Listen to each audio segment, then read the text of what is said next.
সাবেক উপদেষ্টা আসিফ মাহমুদ সজীব ভূঁইয়ার বিরুদ্ধে দুদকে প্রায় ১,০০০ কোটি টাকার দুর্নীতির লিখিত অভিযোগ জমা হয়েছে। অভিযোগপত্রে ঘুষ গ্রহণ, বিদেশে অর্থ পাচার সহ নানা বিষয় উঠে আসে।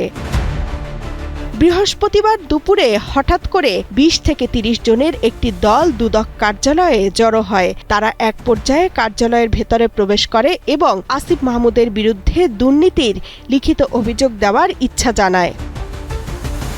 অভিযোগটি পাওয়ার কথা নিশ্চিত করেছে দুদক। তবে তাদের ভাষ্য, অভিযোগ জমা পড়লে তা সরাসরি তদন্ত বা মামলায় রূপ নেয় না। তারা আইন অনুযায়ী অভিযোগটি যাচাই বাছাই করবেন।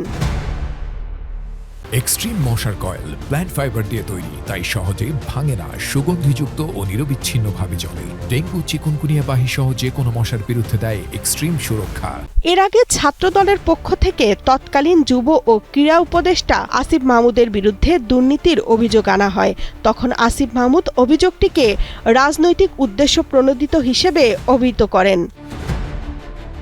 অভিযোগ অনুযায়ী আসিফ মাহমুদের দুর্নীতির সঙ্গী ছিলেন তার তৎকালীন এপিএস মুয়াজ্জেম হোসেন। অভিযোগ মতে আসিফ মাহমুদের ক্ষমতা ব্যবহার করে মুয়াজ্জেম হোসেনও শত শত কোটি টাকা হাতিয়েছেন, যার একটি অংশ আসিফ মাহমুদের মাধ্যমেই লেনদেন হয়েছে। এই অভিযোগটিও দুদক যাচাই করছে।